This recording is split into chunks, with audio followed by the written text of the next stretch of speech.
السلام علیکم ورحمۃ اللہ وبرکاتہ۔ الحمد للہ وکفیٰ والصلاة والسلام علی سید الانبیاء والمرسلین، اما بعد فاعوذ باللہ السمیع العلیم من الشیطان الرجیم، بسم اللہ الرحمن الرحیم۔ عن علی رضی اللہ تعالی عنہ قال قال رسول اللہ صلی اللہ علیہ وسلم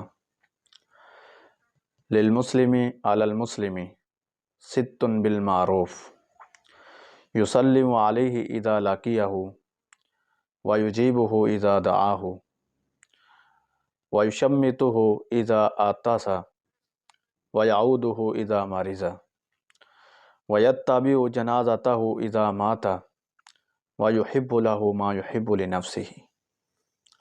حضرت علی رضی اللہ تعالی عنہ سے روایت ہے، وہ فرماتے ہیں کہ رسول اللہ صلی اللہ علیہ وسلم نے فرمایا، مسلمان کے مسلمان پر 6 حق ہیں، معروف دستور کے مطابق۔ پہلا حق مسلمان کا مسلمان پر کیا ہے؟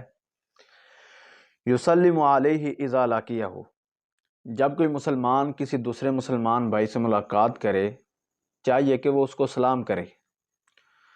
دوسرا حق مسلمان کا وَيُجِيبُهُ اذا دعاہ، جب کوئی مسلمان کسی مسلمان بھائی کو دعوت دے نا کسی چیز کی، اس کو چاہیے کہ وہ اس کی دعوت کو قبول کرے۔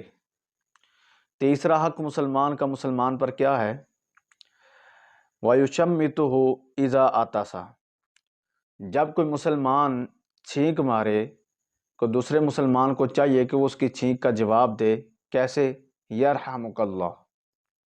چوتھا حق مسلمان کا مسلمان پر کیا ہے؟ وَيَعُودُهُ اذا مرض، جب کوئی مسلمان کوئی بیمار ہو جائے دوسرے مسلمان کو چاہیے کہ وہ اس کی بیمار پرسی کرے، اس کا حال چال پوچھے، اس کی طبیعت کا جانے۔ اور پانچواں حق مسلمان کا مسلمان پر کیا ہے؟ وَيَتَّبِعُ جَنَازَتَهُ اذا مات، جب کوئی مسلمان فوت ہو جائے دوسرے مسلمان پر حق ہے کہ وہ اس کا جنازہ پڑھے، اس کے جنازے کی پیروی کرے۔ چھٹا حق مسلمان کا مسلمان پر کیا ہے؟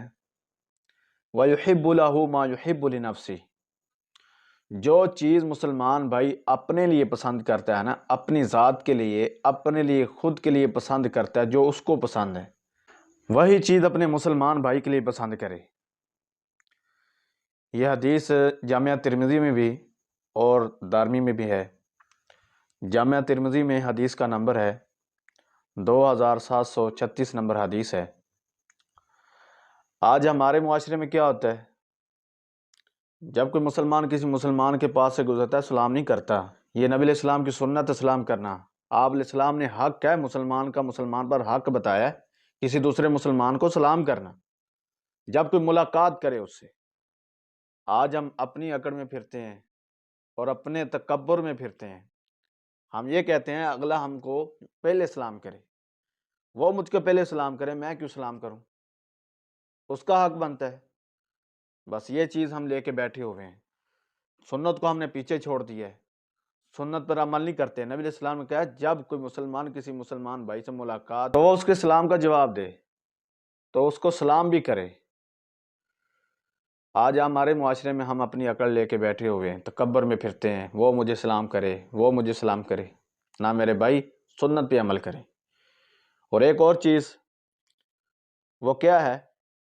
وَيُجِيبُهُ اذا دعاہ، جب کوئی مسلمان کسی مسلمان کو دعوت دیتا ہے نا، وہ اس کی دعوت کو بہت حقیر سمجھتا ہے، اس کی دعوت کو قبول نہیں کرتا، لیکن نبی علیہ السلام نے کہا اس کی دعوت کو قبول کرنا چاہیے۔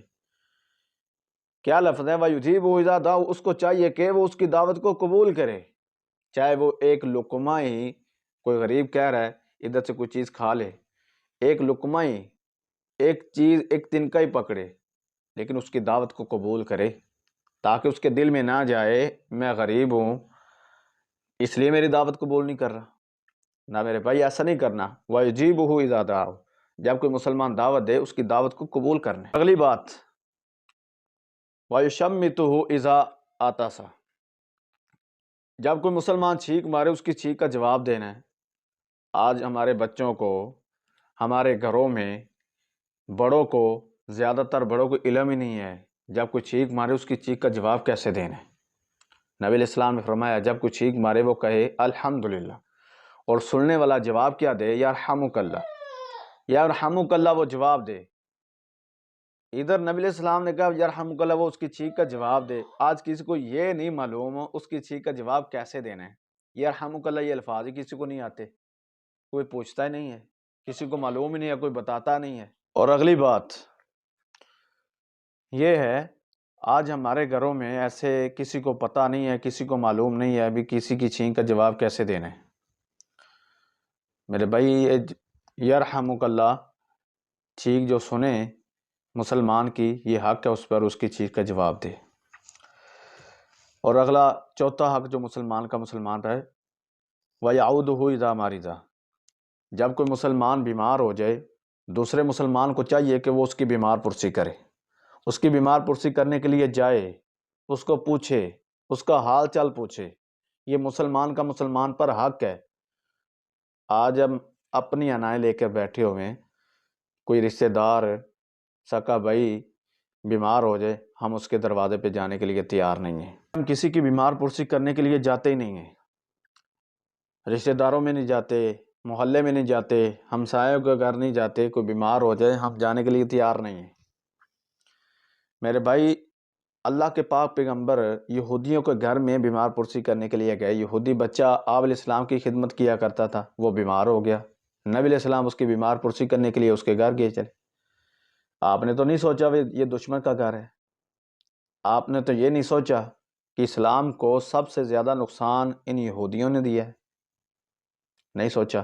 اس کی بیمار پرسی کرنے کے لیے گئے ہیں، کیا سبق ملتا ہے؟ غیر مسلم کے گھر بھی بیمار پرسی کرنے کے لیے جانا پڑے تو جانا چاہیے، یہ حق ہے مسلمان کا مسلمان پر، انسانیت پر بھی۔ اگلا حق پانچواں حق جو ہے نبی علیہ السلام نے فرمایا ہے وَيَتَّبِعُ جَنَازَتَهُ إِذَا مَاتَ، جب کوئی مسلمان فوت ہو جائے دوسرے مسلمان کو چاہیے اس کے جنازے کی پیروی کرے، اس کا جنازہ پڑھنے کے لیے جائے۔ یہ مسلمان کا مسلمان پر حق ہے۔ اللہ کے پاک پیغمبر جناب محمد الرسول اللہ صلی اللہ علیہ وسلم نے فرمایا مسلمان کو چاہیے کہ مسلمان کا جنازہ پڑھنے کے لیے جائے۔ آج ہم اپنی انا میں کسی مسلمان کا رشتہ دار کا جنازہ پڑھنے کے لیے تیار نہیں ہیں، اپنی وجوہات لے کے بیٹھے ہوئے ہیں، لیکن اپنی تکلیف کی وجہ سے اس نے میرے ساتھ ایسے کیا، وہ میرے گھر نہیں آیا، وہ میرے باپ کے جنازے پر نہیں آیا، وہ میری بہن کے جنازے پر نہیں آیا، وہ ہمارے گھر میں افسوس کے لیے نہیں آیا، میں ان کے گھر کیوں جاؤں، میں اس کا جنازہ کیوں پڑھوں؟ ہو بھائی آج ہم کو چاہیے کہ مسلمان کے جنازے کی پیروی کریں اپنی انا چھوڑ کر۔ اگلا حق مسلمان کا مسلمان پر کیا ہے؟ وَيُحِبُّ لَهُ مَا يُحِبُّ لِنَفْسِهِ، یہ چھٹا حق ہے مسلمان کا مسلمان پر۔ وَيُحِبُّ لَهُ مَا يُحِبُّ لِنَفْسِهِ، جو کچھ اپنے لیے پسند کرتے ہو، اپنی ذات کے لیے کرتے ہو، اپنے بچوں کے لیے کرتے ہو، اپنی بیوی کے لیے کرتے ہو، اپنی والدہ کے لیے کرتے ہو، اپنے والدین کے بھائیوں کے لیے پسند کرتے ہو، وہی چیز دوسرے مسلمان کے لیے پسند کریں، ویسی ہی چیز دوسرے مسلمان کے لیے پسند کریں۔ آج ہمارے معاشرے میں کیا ہے؟ جو سوٹ ہم پہن کر جو بسیدہ ہو گیا ہے، جب پہننے کو دل نہیں کرتا چلیں اٹھائیں کسی کو دے دیں۔ جو جوتا پہنے ہوئے ہمیں سال ہو گیا ہے، جوتا گھس گھس کر اس کا برا حال ہو چکا ہے، وہ جوتا جب ہمارا پہننے کو دل نہیں کرتا وہ اٹھائیں کسی مسلمان کو دے دیں۔ آج مساجد میں کیا ہوتا ہے؟ جب رمضان میں حفاظ کرام قرآن پاک سناتے ہیں نماز تراویح میں، جب ان کو سوٹ دینے کی باری آتی ہے نا، بازار سے جو کم قیمت والا کپڑا ہوتا ہے، کم قیمت والا جو ایک دھلائی میں وہ خراب ہو جائے، وہ ہم سوٹ دیتے ہیں۔ نبی علیہ السلام کی حدیث کیا ہے وَيُحِبُّ لَهُ مَا يُحِبُّ لِنَفْسِهِ، جو تیرے نفس کو پسند ہو نا، خود کو وہ چیز مسلمان کو صدقہ کر، وہی چیز پسند کر دوسرے مسلمان بھائی کے لیے۔ آج اپنی ذات کے لیے 2500 کا جوتا، 3000 کا جوتا، 5000 کا جوتا، لیکن کسی کو صدقہ کرنا ہے 300 والا جوتا۔ آج خود تو سوٹ پہنتے ہو 5000 والا، 10,000 والا، گھر میں بیوی کو لے کے دیتے ہو 10,000 والا، بچوں کو لے کے دیتے ہو مہنگے سے مہنگا سوٹ، لیکن دوسرے مسلمان کے لیے کیا 200 والا سوٹ۔ آج ہم یہ پسند کرتے ہیں، آج ہمارے معاشرے میں اتنی جو مصیبتیں کیوں ہیں؟ جو حق بتایا نا نبی علیہ السلام نے، ہم ان حقوں پر عمل نہیں کر رہے، مسلمانوں کا حق نہیں دے رہے ہم۔ پیارے بھائی، یہ تھے 6 حق مسلمان کے مسلمان پر۔ اللہ کے آگے دعا ہے اللہ تعالی ہمیں یہ 6 حق مسلمان کے مسلمان پر جو ہیں وہ پورے کرنے کی توفیق عطا فرمائے، اور اپنے گھروں میں یہ محاسبہ کریں، جب کوئی چھینک مارے اس کی چھینک کا جواب کیسے دینا ہے، چھینک مارنے والا کیا کہے، چھینک سننے والا کیا کہے، پھر چھینک مارنے والا آگے سے کیا کہے، چھینک مارنے والا کہے الحمدللہ، سننے والا کہے یرحمک اللہ، اور جو چھینک مارنے والا پھر یہ کہے یہدیکم اللہ ویصلح بالکم۔ یہ سنت ہے، یہ طریقہ کار ہے دین کا۔ اللہ تعالیٰ کے آگے دعا ہے اللہ تعالیٰ میں دین پر عمل کرنے کی توفیق عطا فرمائے، اور ہمیں اپنے بچوں کو یہ 6 حق جو ہیں یہ یاد کروانے کی توفیق عطا فرمائے۔ یہ صدقہ جاریہ بھائی، اولاد صدقہ جاریہ ہوتی ہے۔ آج ہم اولاد کو نمازی بنا جائیں گے، اولاد نماز پڑھے گی، کل کو والدین اگر فوت ہو جائیں گے، اولاد کو ثواب، ماں باپ کو ثواب پہنچے گا۔ اگر اولاد صدقہ کرے گی، نیک ہوگی، والدین دنیا سے چلے بھی گئے ہیں، وہ اولاد والدین کے لیے صدقہ جاریہ ثابت ہوگی۔ اگر اولاد برا کام کرے گی تو والدین کے لیے وبال ہوگا۔ میرے بھائی، اللہ تعالیٰ ہمیں دین پر عمل کرنے کی توفیق عطا فرمائے۔ وما علینا الا البلاغ المبین۔